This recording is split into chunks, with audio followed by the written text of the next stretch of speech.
Muito bem-vindo, deputado. Hoje a gente já emendou aqui o jornal com o CB Poder, já no mesmo assunto, no mesmo tema. Esse assunto deu o que falar, o parcelamento dos salários dos servidores já era uma ameaça e agora se concretizou para os servidores que ganham mais de R$ 7.500.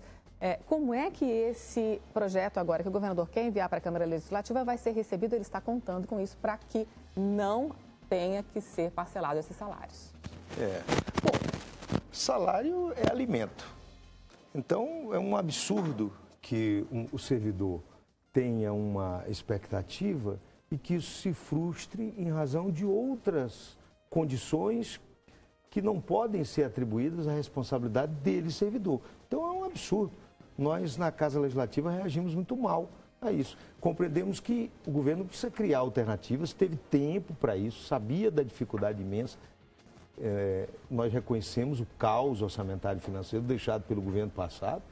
Agora, é preciso criar alternativas. Esse projeto que o governo quer agora enviar para a Câmara Legislativa, que muda o sistema penitenciário, previdenciário. Isso, vamos fazer um debate. Sobraria 170 milhões de reais, exatamente o que precisa para pagar essa dívida. Tudo que for possível fazer para garantir o direito do servidor, nós vamos fazer, desde que não viole princípios, não viole a lei, não viole a Constituição. Nós temos a compreensão de que é preciso cortar encargos comissionados, é preciso buscar alternativas de que a União, até judicialmente, e principalmente judicialmente, pague o que deve ao Distrito Federal. Nós precisamos buscar alternativas, esgotar essas alternativas. Por isso é que a transparência, ainda ontem eu defendi, a transparência das contas públicas, dessas dificuldades, precisa estar clara, ser debatida com a sociedade para que nós busquemos alternativas. Eu não sei se o parcelamento é a primeira ou a segunda, ela precisa ser a última, depois de esgotados os cortes, encargos comissionados, tiradas as gorduras. O governador esteve aqui essa semana e afirmou que já fez quase 50% de corte nos cargos comissionados. O compromisso na campanha era de 60%.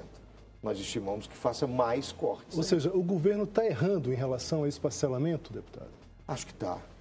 Acho que está porque isso é direito. Nós precisamos avançar, para isso precisamos preservar direitos. Salário é alimento. Isso vai ter uma repercussão muito grande nas urnas do Distrito Federal. Como é que o senhor está avaliando esse cenário eleitoral dentro dessa possibilidade, que é uma possibilidade ruim em relação aos cortes? Afinal, Brasília funciona muito claramente, diretamente em relação ao serviço público. O momento no Brasil e no Distrito Federal é de muita responsabilidade. Então, nós precisamos afastar os oportunistas, aqueles que, ao fazer oposição, façam oposição à cidade e não ao estilo, ao método, à visão partidária, às ideias. Esse momento de responsabilidade, ele faz com que, há um tempo, a gente reconheça o caos orçamentário e financeiro, mas que a gente busque alternativas.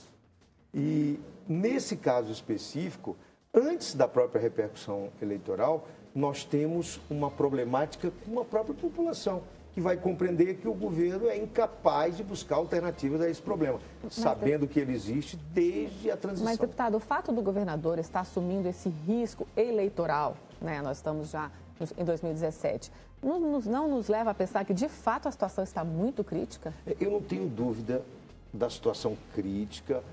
O governador iniciou a sua missão falando sobre o caos que tinha herdado. Agora, nós estamos com 2 anos e meio de governo. Precisamos ainda buscar alternativas para apresentar à população. Não adianta mais o discurso de que o problema foi deixado pelo governo passado. Isso todos sabemos. Nós precisamos agora buscar alternativas juntos. Deputado, além dessa possibilidade de adiamento, o parcelamento dos salários dos servidores, o governo federal também anunciou um pacote gigante que atrase pelo menos um ano o reajuste de vários funcionários públicos federais. E a gente tem uma grande massa de funcionários públicos federais em Brasília. Como é que o senhor estima o impacto disso na economia local? Isso. Esse é um outro problema, até antes do aspecto eleitoral, porque às vezes o aspecto eleitoral pode ser visto, eu vejo assim, não sou profissional da política, como mera disputa de poder. A sociedade já está até aqui com essa disputinha menor. Nós temos um outro problema grave. Há pouco tempo fizemos um esforço coletivo na Casa Legislativa para dar um novo impulso à economia do DF, que é o reflexo dessa dificuldade do servidor na economia da nossa capital.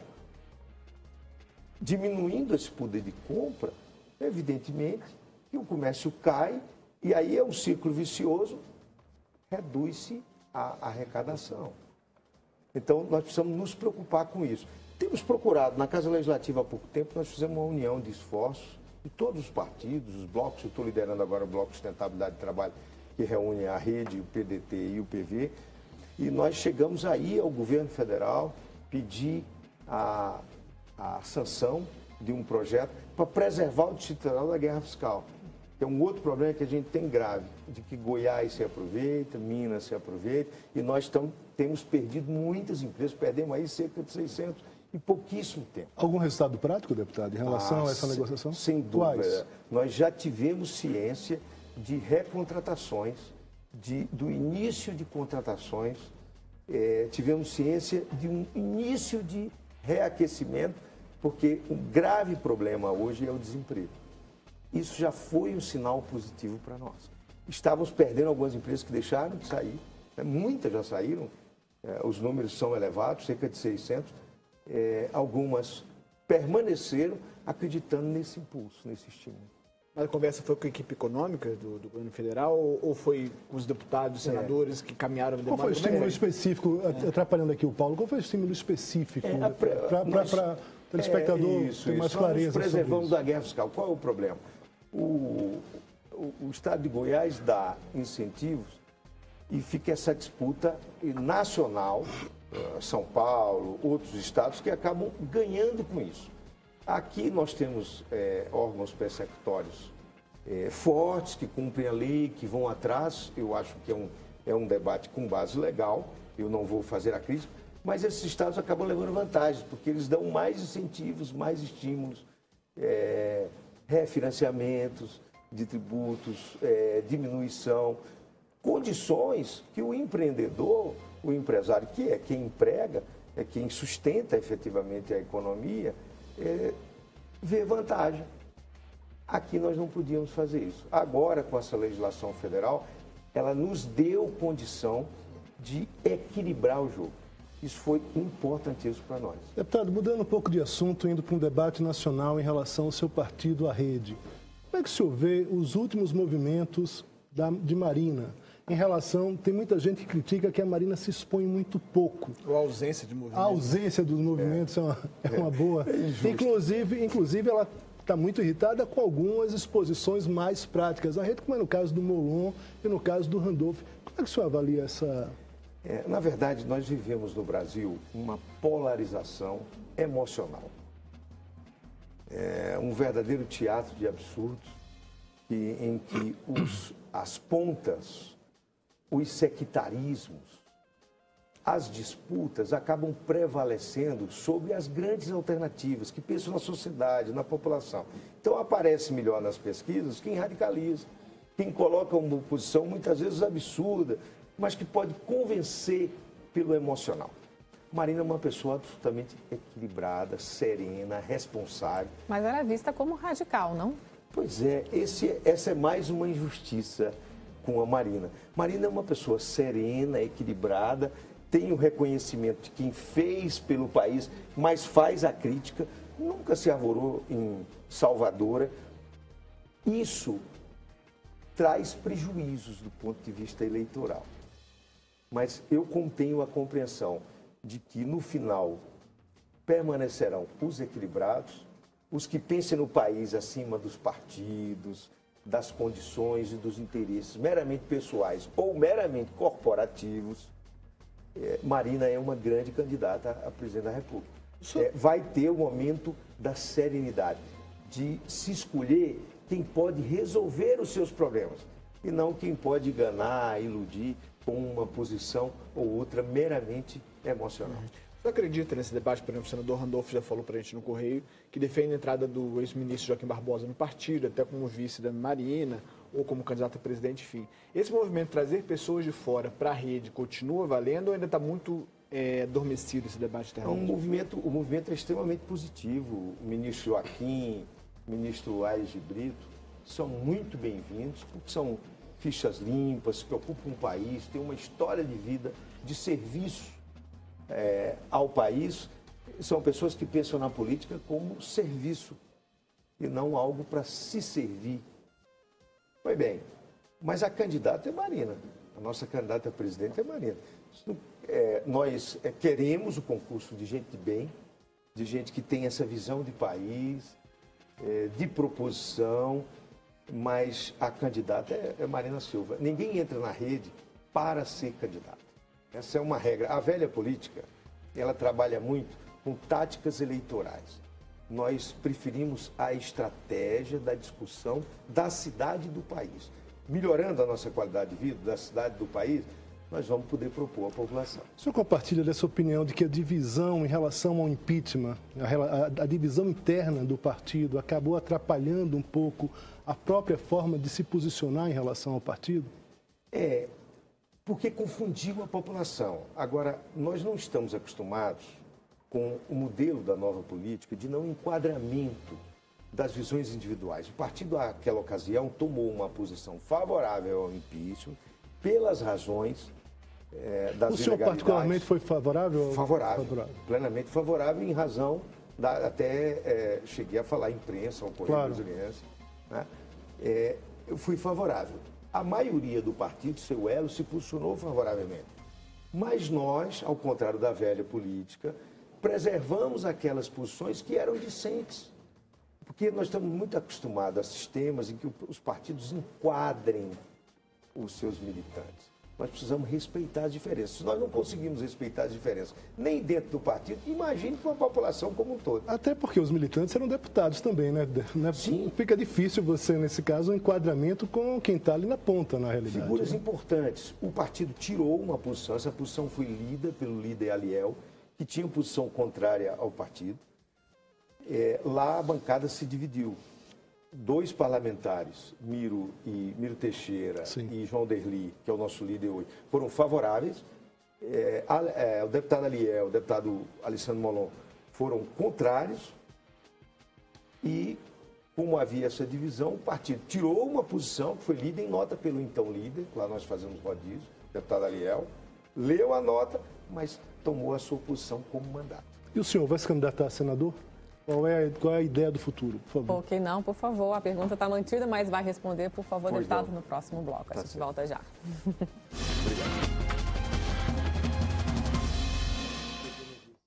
Atenção, a LF Piscinas está com uma super promoção. É imbatível. Não dá pra perder. Piscina de fibra 8x4 metros, mais conjunto filtrante, casa de máquinas, kit dispositivos, mão de obra de instalação, mais escavação do buraco. Tudo isso por apenas 12.900 em 10 vezes sem juros. Comprou a piscina completa, você ganha toda a parte hidráulica. LF Piscinas, 33524009, lfpiscinas.com.br. Hora de viver a vida radicalmente a bordo de uma Kawasaki. Na Suprema, no CIA trecho 3/4, você compra Ninja 300 com super bônus de R$ 25.990 por apenas R$ 23.990. Ainda dá para financiar esse valor em 12 vezes com taxa zero ou 36 com juros de 0,99. E tem promoção também para as últimas unidades da Ninja 650 2017. Pequena entrada, mais 24 vezes sem juros. Seja radical, seja a Suprema Kawasaki.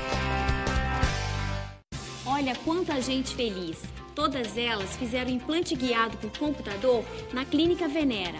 Faça como as mais de 3.000 pessoas satisfeitas. Venha para a Venera e volte a sorrir de verdade. Não é mesmo, Dr. César? Isso mesmo, Sabrina. A técnica de implantes guiados da Venera permite uma recuperação muito rápida, pois dispensa o uso do bisturi. O implante passa somente por uma pequena perfuração na gengiva, sem cortes. Venera, agora você pode sorrir de verdade. Parcelar seu carro e pagar juros absurdos não é justo. A Aliança reduz o valor das suas parcelas em até 50%. Com uma equipe altamente capacitada, tudo é feito com profissionalismo e cuidado para que seu problema seja tratado com prioridade. Fácil, prático e sem enrolação. Na Aliança, a avaliação do seu contrato é de graça. Reduza hoje mesmo o valor da sua parcela. Ligue ou mande mensagem pelo WhatsApp 98635-2000. Aliança, o fim dos juros altos. Pensou em mudança com segurança para todo o Brasil? Pensou na transportadora NEM Mudanças. Contamos com profissionais cuidadosos e altamente qualificados. Mudanças residenciais, comerciais e guarda-móveis em lugar apropriado e bastante seguro. Embalagens adequadas para cada tipo de móvel. Tudo com muita agilidade, qualidade e rapidez. Faça seu orçamento sem compromisso. Ligue agora no 3301-1369. NEM Mudanças, a solução perfeita para você. Brasília é a cidade do verde, da família e da alegria. Mas sem saúde, o tempo fecha e a beleza não existe. É por isso que a Ideal Saúde chegou em Brasília, para que você e a sua família tenham o melhor plano. Ideal Saúde, ideal para Brasília, para sua família e para o seu bolso. Ligue agora, 3030-3050 e garanta a proteção que a sua família merece. O seu carro 0 km está aqui na Parque Ford, mais uma concessionária do Grupo Saga. Para o novo KSE 1.0 completaço, parcelinhas de apenas R$ 699 por mês. Aproveite a visita e conheça o novo EcoSport de série. Ele tem controles de tração e estabilidade, central multimídia, assistente de partida em rampa e muito mais. Venha hoje mesmo fazer um test drive e saia daqui acelerando. Parque Ford, o novo está aqui.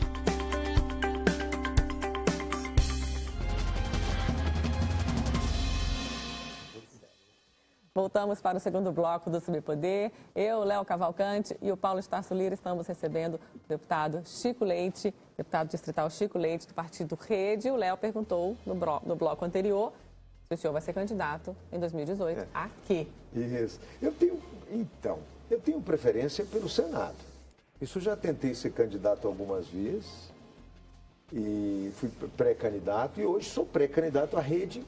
Nosso partido tirou uma resolução da candidatura ao Senado em 2018, mas é pré-candidatura. Estamos tentando construir, trabalhando, indo às cidades. A grande campanha, o sinal de acolhimento, é esse nosso trabalho diário, de ir às cidades, de debater com os coletivos do partido nas regiões. Estamos construindo. É uma pré-candidatura. E o senador Regufe vai para o partido, finalmente? Nós temos uma empatia, a Rede e eu, particularmente, muito grande com o senador Regufe pelas causas.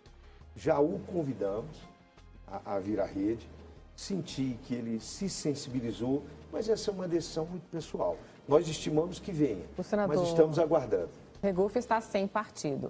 O senador Cristóvão Buarque esteve aqui no Subpoder e comentou sobre a possibilidade de criar para salvar Brasília, ele chamou uma aliança sem partido.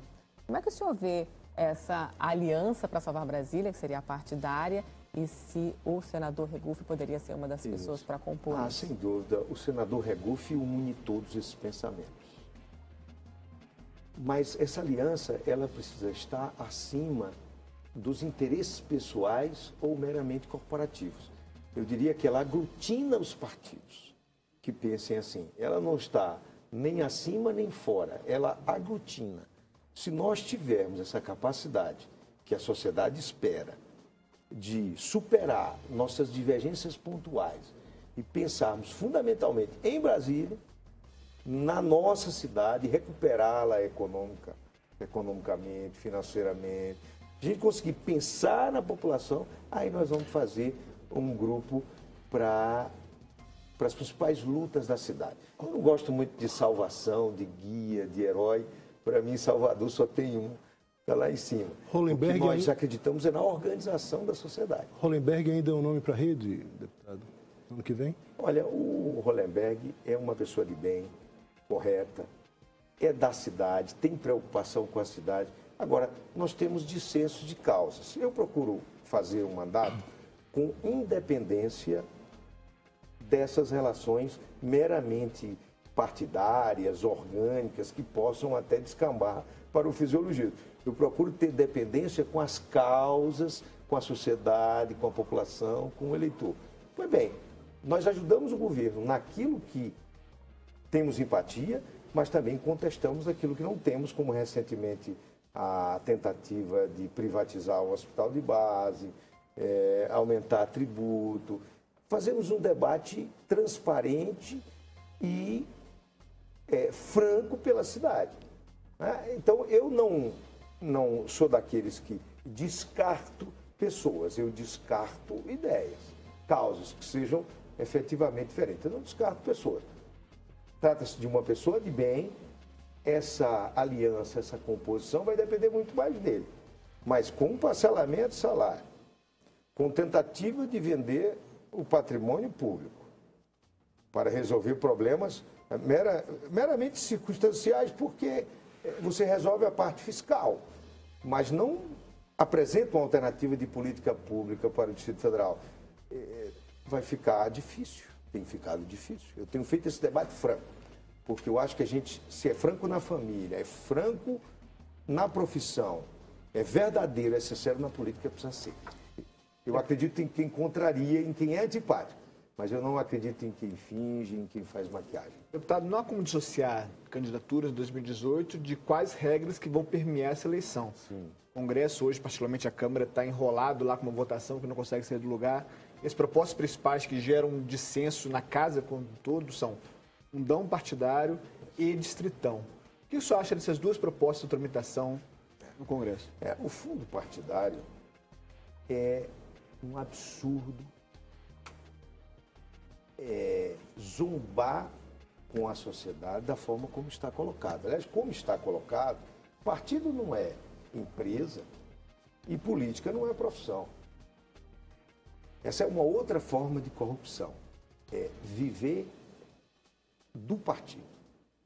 Então, a sociedade é contra, nós da rede temos nos posicionado, soltamos nota contra isso, reputamos que é uma outra forma de corrupção, em que se aproveita do recurso público para interesses meramente partidários e não deixam de ser pessoais, às vezes meramente corporativos, mas não deixam de ser pessoais. Então nós somos absolutamente contra.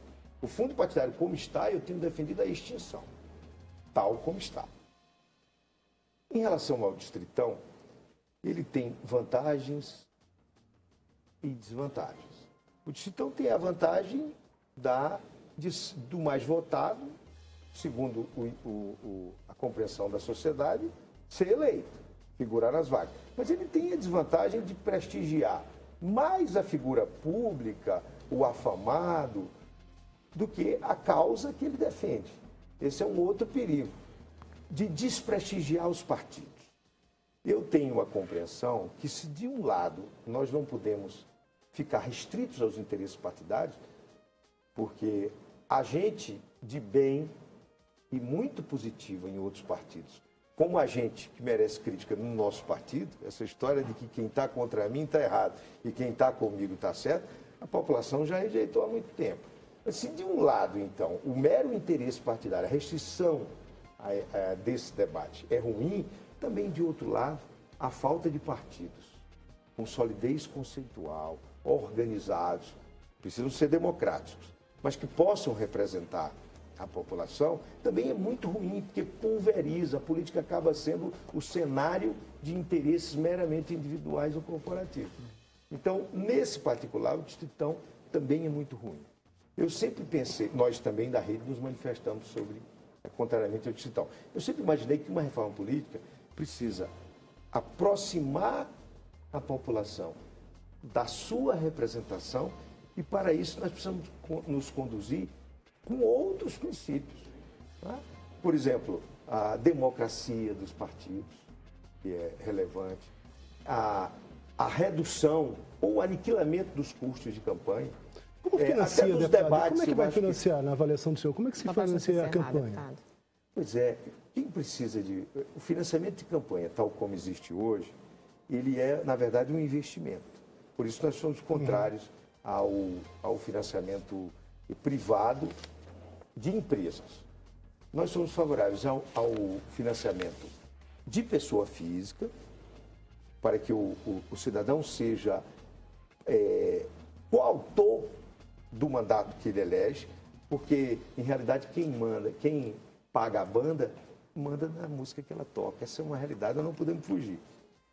Mas um fundo um financiamento público que esteja dentro do mínimo aceitável pela sociedade para que haja isonomia entre as candidaturas, mas não algo que inverta os papéis, que faça com que pessoas vivam de partidos. O nosso tempo acabou. Deputado, muito obrigada pela presença aqui no CB Poder. Obrigada, Léo. Obrigada, Paulo. E a gente volta na semana que vem com mais entrevistas exclusivas e importantes para você, para a sua vida. Até lá. Tchau.